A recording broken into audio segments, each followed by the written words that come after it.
नमस्कार, आदाब दोस्तों। आपके साथ मैं हूं फराज और चैनल तो आप जानते ही हैं, फिल्मी फराज आपका अपना चैनल। आज कुछ गीत सुन रहा था, एक से बढ़कर एक गीत। तेरी प्यारी प्यारी सूरत को किसी की नज़र न लगे, आवारा हूं बरसात में, ये मेरा प्रेम पत्र पढ़कर चाहे कोई मुझे जंगली कहे। आप तो समझ ही गए होंगे, इतने समझदार हैं। ये सारे ही गीत कंपोज किए हैं महान संगीतकार शंकर जयकिशन ने। शंकर जयकिशन ऐसे संगीतकार रहे जिन्होंने फिल्मी संगीत को एक नया आयाम दिया दोस्तों। ये कहा जाता है कि हैवी ऑर्केस्ट्रा वो यूज करते थे, बहुत ज्यादा साजिंदे, लेकिन अगर हम उनके संगीत को देखें तो वैरायटी है। बसंत बहार फिल्म, मन्ना डे, रफ़ी साहब ने भजन गाए हैं। शंकर जयकिशन का संगीत ऐसा नहीं है कि फास्ट सॉन्ग ही है उसमें, अय्या सुकू सुकू जैसे। तेरा जाना फिल्म अनाड़ी, लता जी की आवाज में, सैड सॉन्ग है लेकिन फास्ट उसमें। और लव इन टोक्यो, मुझे तुम मिल गए हमदम, स्लो। तो ये जो एक ये लगता है कि वो बहुत ही फास्ट और ज्यादा साजिंदे हैवी ऑर्केस्ट्रा, ऐसा नहीं है। जानकार ये जानते हैं कि उनके संगीत में कितनी वैरायटी है, चाहे वो तलत महमूद की आवाज़ हो, मुकेश जी की, रफ़ी साहब की, किशोर दा, लता जी, आशा जी, शारदा जी, मन्ना डे की आवाज़ को यूज़ किया उन्होंने राज कपूर साहब के लिए, जबकि राज कपूर साहब मुकेश जी को लेते थे। तो वो नए नए प्रयोग करते थे और जहाँ जो आवाज़ जमती थी वहाँ लेते थे। जैसे यहूदी में उन्होंने मुकेश जी की आवाज़ ही को लिया, दिलीप साहब के लिए रफ़ी साहब की आवाज़ को नहीं लिया, ये मेरा दीवानापन है। दिलीप साहब पहले नहीं मान रहे थे, लेकिन फिर बाद में जब गाना सुना तो वो मान गए शंकर जयकिशन को। हालांकि शंकर जयकिशन रफ़ी साहब को बहुत पसंद करते थे, मुकेश जी से तो उन्होंने बहुत गीत गवाए आर के बैनर के तले, इसके अलावा भी। लेकिन शम्मी कपूर, जॉय मुखर्जी, देवानंद, विश्वजीत, राजेंद्र कुमार के लिए रफ़ी साहब की आवाज़ का इस्तेमाल किया। तो किसी से उन्हें कोई गुरेज नहीं था, कोई परहेज नहीं था। जहां जो मौका मिला उसके हिसाब से उन्होंने गायकों को जो है वो यूज किया। हमसे मिले तुम सजन, तुमसे मिले हम बरसात में। तो फूल बरसाओ मेरा महबूब, ये रात भीगी भीगी, ये मस्त फिजाए उठा दिल के अरमानों का लुट जाना। चाहे कोई मुझे जंगली कहे, कहने दो जी कहता रहे, ये मेरा दीवानापन है या मोहब्बत। दिल कहीं और चल, गम की दुनिया। आवारा हूँ या गर्दिश में हूँ आसमान, जिंदगी एक सफर है सुहाना, यहाँ कल क्या हो। प्रेम पत्र पढ़कर कि तुम नाराज ना हो।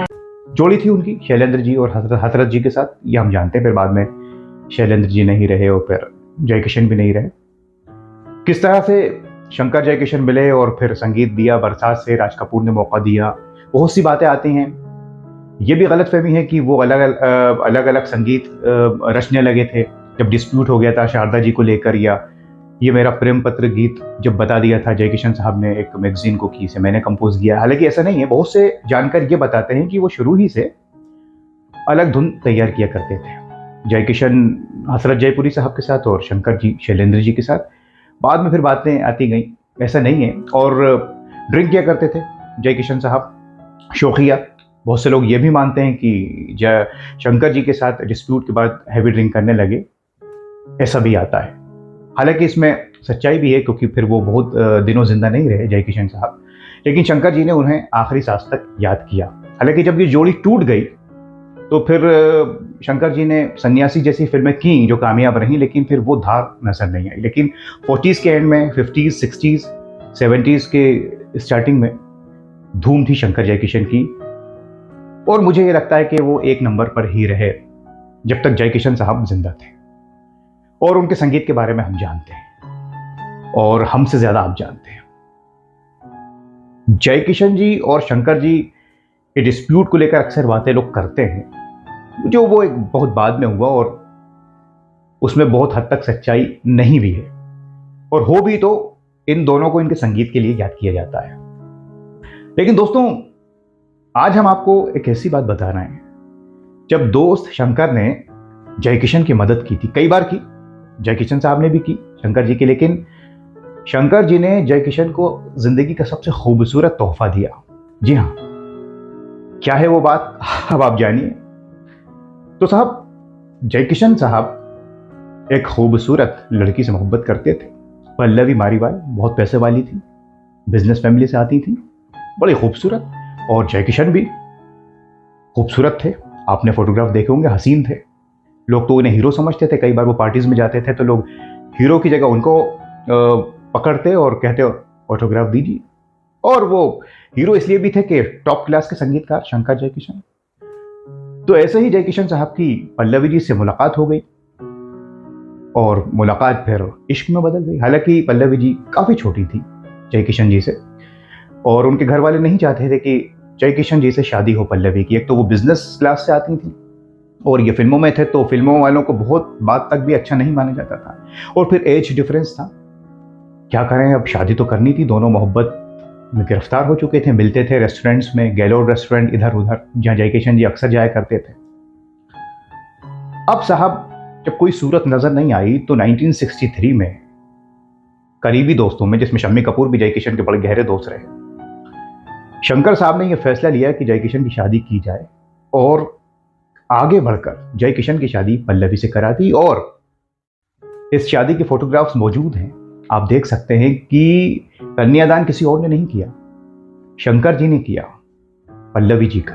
तो ये देखिए आप, कैसी दोस्ती रही होगी शंकर जय किशन की। लोग खाली एक डिस्प्यूट पर बात को रोक देते हैं। तो शंकर जी ने शादी कराई जय किशन और पल्लवी की 1963 में।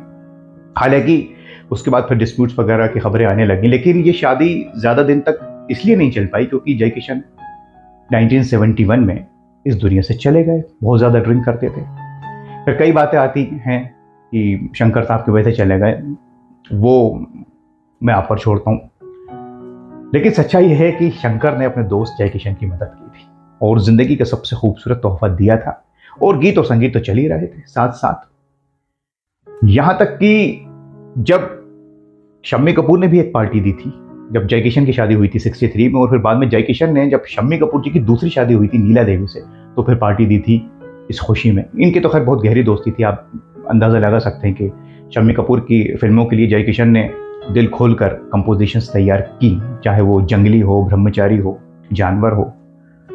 लेकिन आज के इस कार्यक्रम में हमने खास तौर से जिक्र किया शंकर जय किशन की दोस्ती का, क्योंकि अक्सर हम ये सुनते हैं कि डिस्प्यूट हो गया, अलग अलग धुनें बनाने लगे। धुन वो शुरू ही से अलग बनाते थे, लेकिन जिंदगी के ऐसे मोड़ पर एक दोस्त ने एक दोस्त का साथ दिया हो जहां कोई साथ ना दे रहा हो। तो दोस्तों, वही मिठास इनकी दोस्ती में थी और वही मिठास इनके संगीत में तब भी थी, अब भी है। और मुझे नहीं लगता कि शंकर जय किशन साहब से आगे शायद कोई निकल पाए, ये मेरा ऐसा मानना है। जब भी उनके गीत सुनता हूँ, सारे ही संगीतकार बहुत अच्छे हैं, लेकिन शंकर जय किशन इतने सालों तक जिस मुकाम पर रहे दोस्तों, वो आसान नहीं है। और हर सिंगर की आवाज़ को बेहतरीन तरह से इस्तेमाल करना ये शंकर जय किशन ही कर सकते थे। और मैं जब भी उनका कोई भी गीत सुनता हूँ, चाहे किसी भी सिंगर का हो, तो सुनता ही रह जाता हूँ। इतना ज़बरदस्त संगीत कि कई फिल्में सिर्फ शंकर जय किशन के नाम पर बिक जाया करती थी। 3 लाख रुपए वो उस जमाने में लेते थे और गारंटी होती थी कि अगर शंकर जय किशन का संगीत है तो फिल्म सुपर हिट है। वो कई फिल्में म्यूजिकल हिट उनकी इसीलिए हैं, अगर कहानी वीक भी है लेकिन संगीत ने उस फिल्म को सुपर डुपर हिट कर दिया। और गीत तो खैर है ही। खैर, शंकर जय किशन का जिक्र अगर मैं जज्बात में आऊँगा तो ना मालूम कहाँ बह जाऊँगा और वीडियो बहुत लंबा हो जाएगा। दोस्तों, आपके पास वक्त की कमी रहती है, हमें इसका ख्याल है, इसलिए अब इस वीडियो को यहीं हम संपन्न करते हैं। शंकर जय किशन की यादों का कोई अंत नहीं है। आप अपना बहुत ख्याल रखें। अगली कार्यक्रम में फिर आपसे मुलाकात होगी, किसी और आर्टिस्ट का हम जिक्र करेंगे। तब तक के लिए अपने दोस्त फराज को दीजिए इजाज़त। नमस्कार, खुदा हाफिज़।